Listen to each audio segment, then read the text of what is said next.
in LA this week. So many of their parents here will tell you that their kids are brilliant. They just need the resources to put them on the right track so that they can move forward. Part of our celebration, naming this boulevard for him, is recognizing that fact that he's such a positive force in our community. What we try to do every weekend is come up with a fun theme. We're gonna do Shaun of the Dead, the comedy, the remake of Dawn of the Dead, so it's a zombie double feature.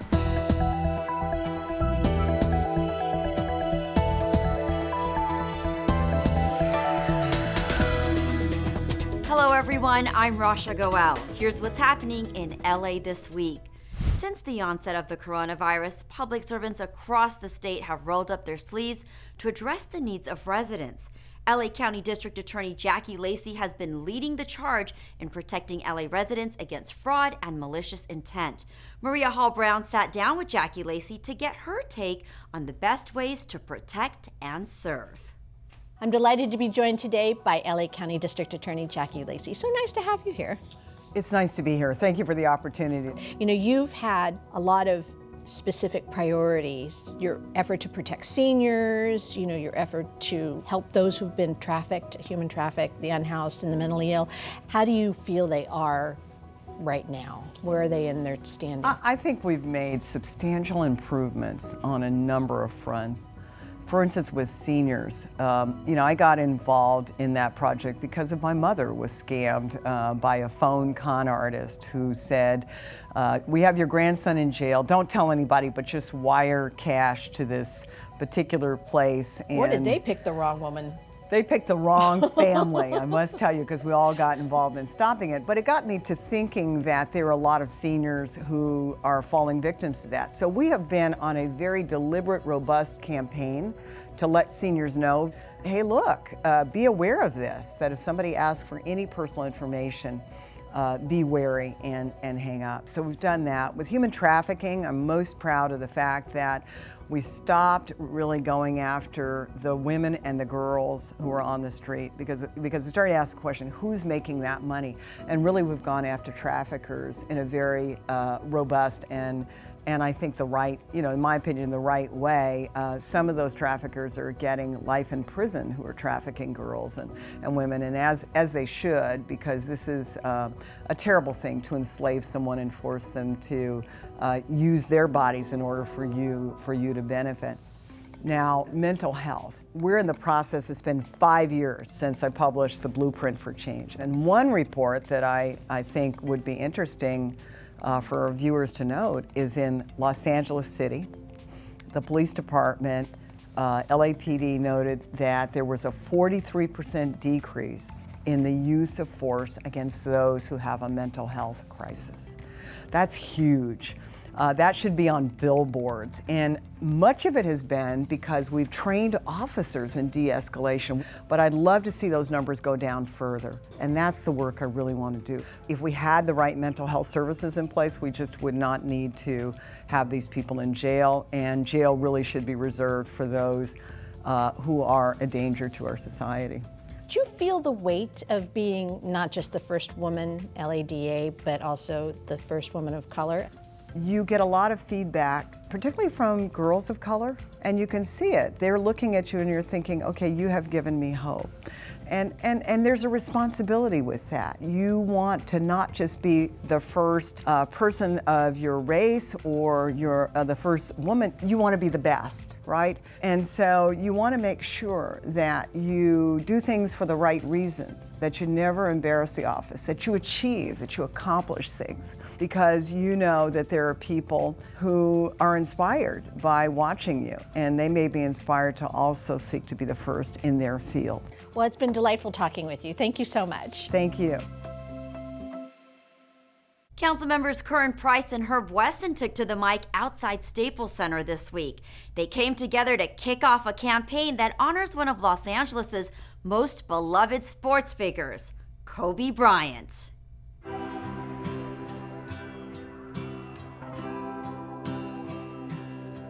Kobe gave his heart to the city of LA, the city that he loved, the city that loved him right back. We're going to be introducing a motion to make Figueroa between Olympic and MLK, Kobe Bryant Boulevard. We think it's an important opportunity to express our appreciation for his support over the years and for what he has meant to our city. When we lost an athlete like I saw with Kobe Bryant, I think this is something that the community is already very excited about, and it's a place where I think we will deem it holy ground. You want to be like Kobe. Like whatever you do, you want to be like Kobe. He's an icon here. Everybody loves him. He played all 20 years with the Lakers, and he went from 8 to 24, and today's 824. To have a name after Kobe Bryant is big, especially a street name, and why not do it right in front of the Staples Center? That's big. The impact he had on the city, on the league, and the future star that he was raising his daughter, so it is a very, very important day. And we prayed over him and his family and just want to bless them to make sure that they keep on the Mama Forever for him. There needs to be good things in life, and this does give individuals an opportunity to call a time out and to enjoy and celebrate. And who better to celebrate than an individual that inspired a city, individual who's one of the greatest athletes of all time, but more importantly, just one hell of a human being.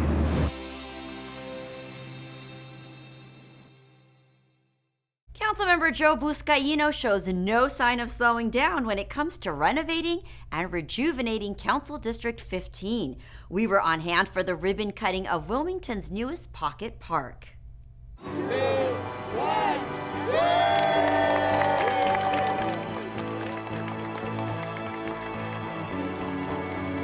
This is a day to celebrate here in our beloved Wilmington community. This pocket park, we wanted to reimagine and repurpose and turn it into a true town square. This is an exciting project that we started working on about 5 years ago. It's community generated. We've been working under the leadership and in partnership with the Office of Councilman Buscaino. You look back in history to see this historic place that used to be our city hall, then became a park, and back down to our town square, our center of Wilmington, to see it revitalized and see it rebuilt. And actually, we're standing in it now is an amazing feeling. It was underutilized. We heard it from the Wilmington community that we wanted to invest in creating a center point for everything arts, culture, entertainment. And today, we're welcoming the community and in telling the message to our Wilmington community that this is your town square. Our great partner of Recreation and Parks, the city who helped us every step of the way, helped guide us to make this project a reality so we could all be here to celebrate it today. We have a vision alongside the community where we're repurposing underutilized spaces. It's an incredible win for everyone.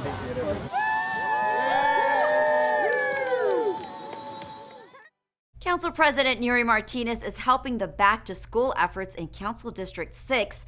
She recently brought supplies and resources to families who need a little more help than usual this time of year. Take a look. We are committed to making sure that 101 children have access to technology, tutoring, and academic support that they will need to start the new academic year, especially during virtual learning.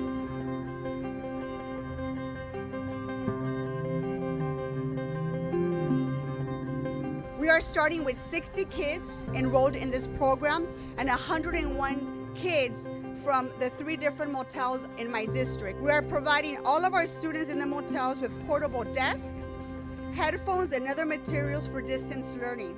For the next school year, Kids First will work with the families. We want to make their lives more predictable, allow them to be more focused in school and realize their talents. And so many of their parents here will tell you that their kids are brilliant.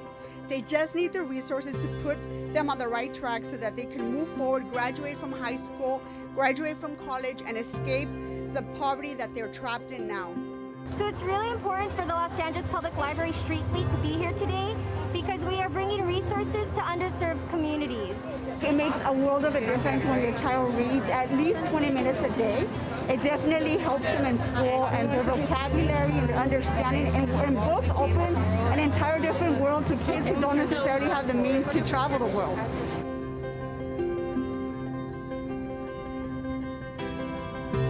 We feel really blessed by all the help we've received since we've become homeless.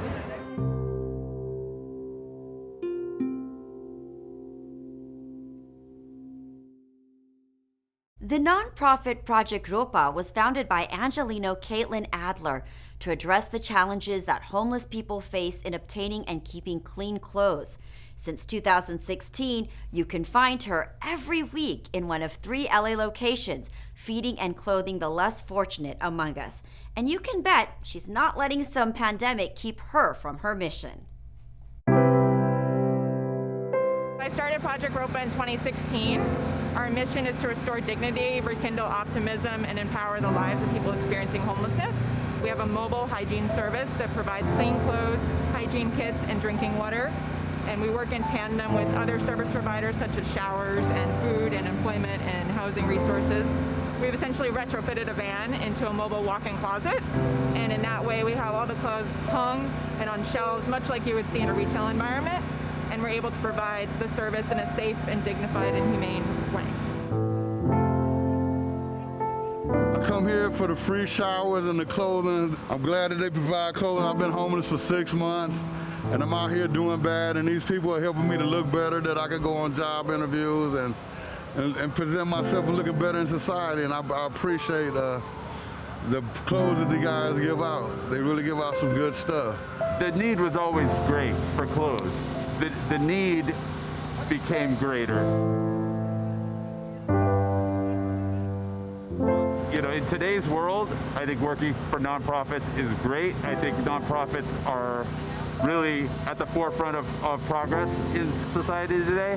Caitlin is great. She started it herself, so to be part of something that's completely charitable, that's new, is also exciting. It's a pleasure to be part of.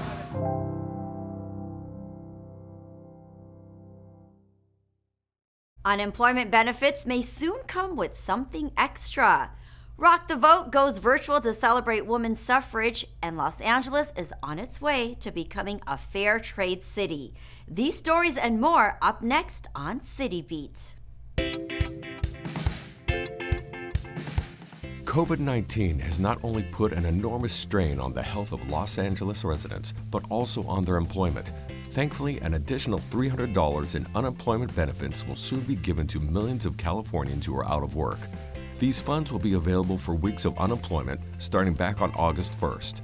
The White House is hoping to give residents the timeline of when the money is available soon. The centennial anniversary of the 19th Amendment was celebrated with the Women's Suffrage Rock the Vote 2020 virtual panel. Participants included California Secretary of State Alex Padilla, House Majority Leader Nancy Pelosi, President and CEO of the Leadership Conference on Civil and Human Rights, Dolores Huerta. The event honors the women, particularly those of color, who spent decades fighting for inclusion in the electoral process. The Los Angeles City Council has voted unanimously to become a fair trade city, which the main principles include fair labor practices and prices, healthy and safe work environments, and empowerment of the workers to support community investment and environmentally sustainable practices and products. The fair trade principles are intended to protect children and women from trafficking and slavery and allow producers to live and work in more dignified conditions, as said by Councilmember Paul Koretz. To learn more, go to fairtradela.org/pages/LA-campaign. In observance of National Women's Equality Day, the Black Business Association presented the Salute to Black Women Virtual Empowerment Summit. Participants included 2020 Vice Presidential nominee Senator Kamala Harris, Congresswoman Maxine Waters, Senator Holly J. Mitchell, and CBS 2's Pat Harvey. The Black Business Association has been instrumental in the incubation and development of more than 15,000 African American businesses for the past 40 years. More info on this virtual event can be found at bbala.org.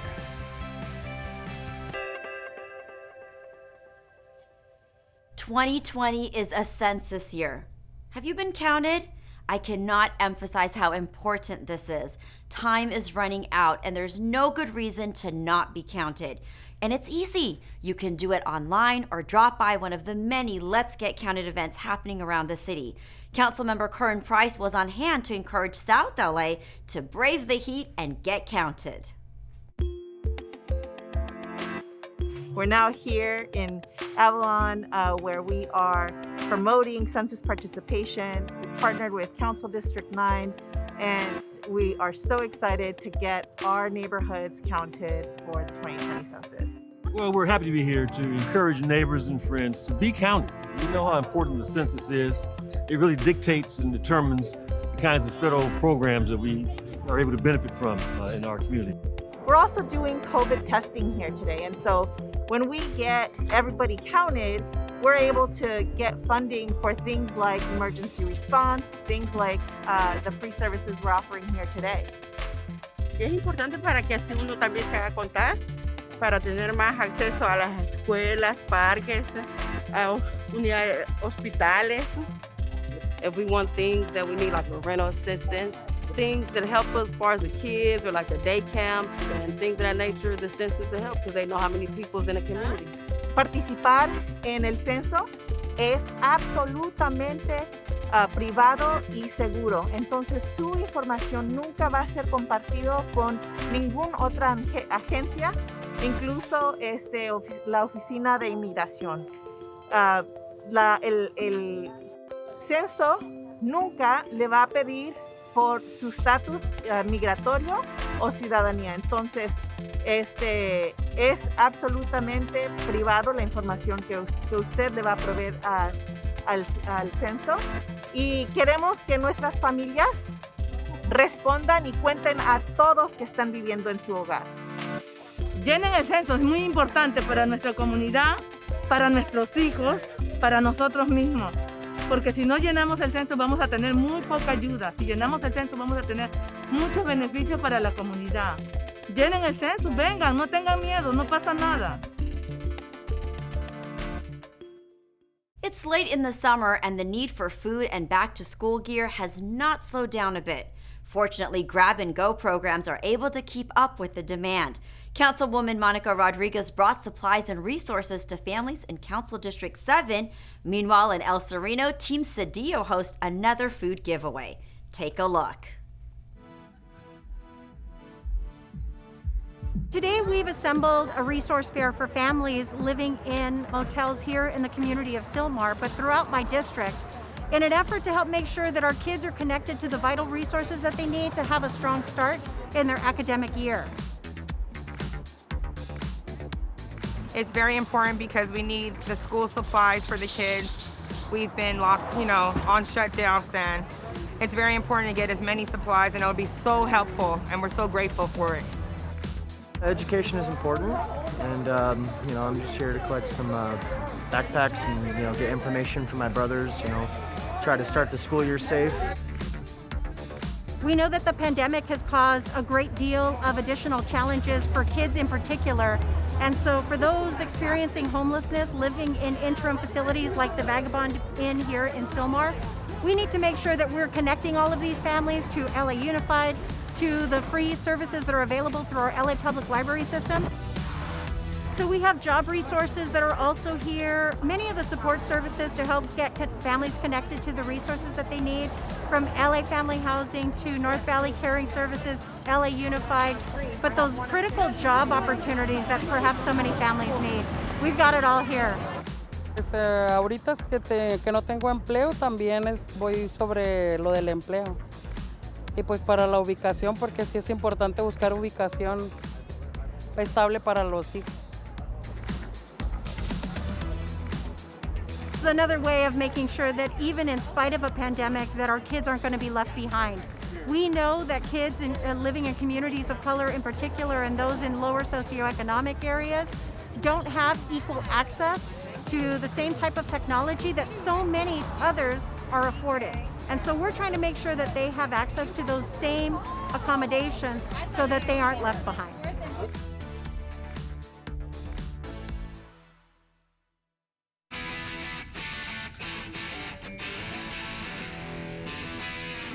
Today, it's a large food distribution for the El Sereno and surrounding communities. We are glad to partner with everyone that's involved, all of our volunteers, and it's being hosted at the Los Angeles Presbyterian Church here in El Sereno. Pues nos ayuda mucho porque pues ahorita económicamente uno no está trabajando y aunque sea para una semana tenemos para llegar con los alimentos en la casa para nuestros hijos. Pues. This is a good help for the government to give us a little food for our families. We appreciate everything what they do to us. For these distributions, we have enough food for 2,000 families here today that we're expecting to come through this drive-through distribution. We have fresh produce, meat items, dairy items, and then shelf-stable items. About almost 80 pounds of food, the equivalent of nearly 70 meals for families coming through today. As a representative of this area to really bring awareness to the need of the community. Right now at the federal level, we're fighting for the next relief package to get more money to the cities, the counties, and the states so that they can take care of their people. It helps us, especially now in the situation that, we're not able to work. It helps us in the whole family. Events like this, not only it helps my family, but it helps the whole community. So it's very important for us as far as, having this type of events. This is a great community. We're very supportive of each other. The union world as well. We're all here for each other at this time. And we're going to remain here throughout the pandemic, representing city employees and community members.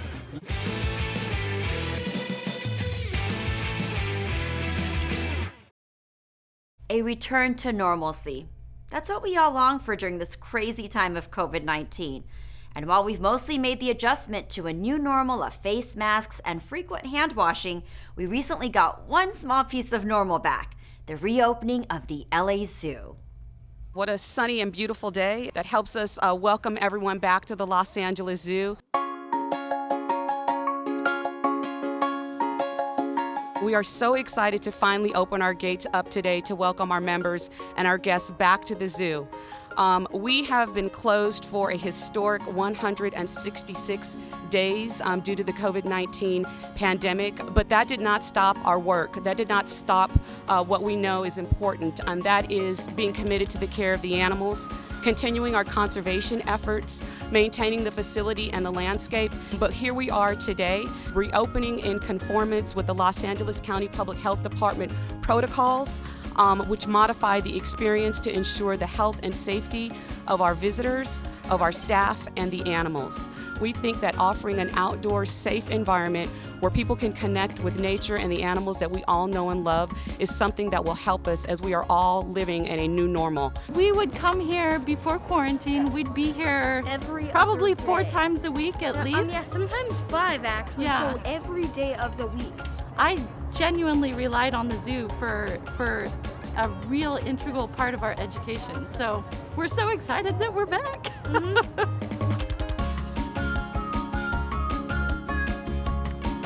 Angela is a baby western lowland gorilla born this year, and it's the first time in 20 years that we've had a baby gorilla at the zoo, so everybody's in love with her.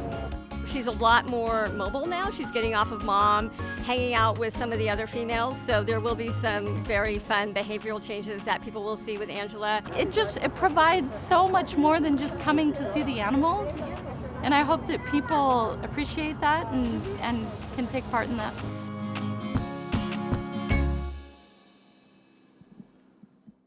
Andrew. Yes. Great, and you're here for the double feature. I am. Okay. Drive-ins opened about a month and a half ago. We partnered with Electric Dusk Drive-In.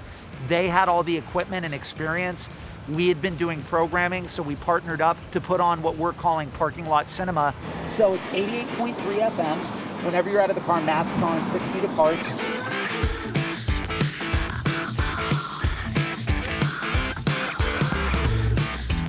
I think we just did some Google searching about drive-ins in the area, and this one came up. We were just looking for something to do outside of the house because it's been quarantined forever.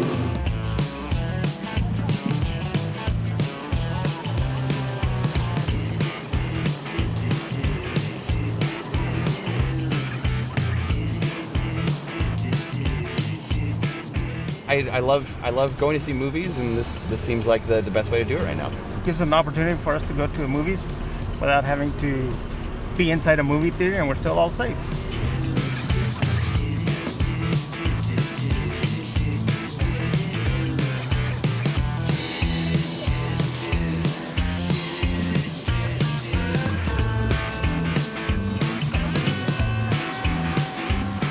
It's my first time. Have you ever been to drive-in? No, never. Yeah, so we never went to drive-ins. This is my first time. I'm excited to see what it feels like and experience the real thing. We're smiling. I think we're ready. 1, 2, 3, hunt your horse with the big hello. Whenever someone says something is dead, or it's never coming back, or that's the end of it, I think I'm going to take that with a grain of salt because no one can predict the future. Every good cinephile knows where there's a will, there's a drive-in. We'll keep you posted as more of these outdoor movie events pop up around the city. The Grand Annex invites you to virtual open mic Thursday. The Butterfly Pavilion has a preview opening, and Hola Mexico Film Festival is online at a super low price. All this next on Virtual Things to Do. Join the Grand Annex for their monthly live streaming open mic on Zoom. This family-friendly open mic event is geared toward musicians and poets, so comedy acts will have to sit this one out. Each performer will have the opportunity to perform up to 5 minutes. To participate, please sign up before the day of the event. This is a free event, so don't miss out on your virtual 15 minutes of fame with the Grand Annex Open Mic, Thursday, September 3rd, beginning at 7 p.m. For more information, visit grandvision.org/grand-annex. The Natural History Museum is excited to welcome the LA community to the Outdoor Butterfly Pavilion and Nature Gardens as the first phase of their reopening after months of COVID-19 closure. They're offering a first look and special hours to museum members and invited community partners beginning August 28th and for the general public on September 11th. Advance time tickets are required and are limited. So don't wait. Join a journey that inspires wonder, discovery, and responsibility for our natural and cultural worlds right here in LA and beyond. For ticket information on the reopening of the Butterfly Pavilion and Nature Gardens at the Natural History Museum, visit nhm.org/butterflies. We're back this 2020 with the 12th annual Hola Mexico Film Festival and an amazing lineup of films. Even more amazing is the fact that you can catch this year's festival from anywhere in the United States, and for an incredibly ridiculously low price of $4.99. Yes, that's the entire program of Hola Mexico for $4.99. Every film will be introduced by festival staff and filmmakers, followed by a Q&A for every film.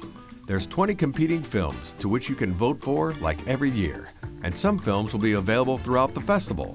Some will come in for 24 hours only, so keep an eye on the festival schedule. Don't miss the 12th annual Hola Mexico Film Festival. For ticket information, visit holamexicoff.com. And that's a look at some virtual things to do.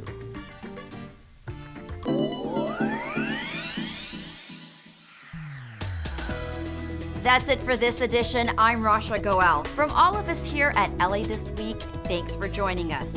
And a reminder, you can catch us online at lacityview.org.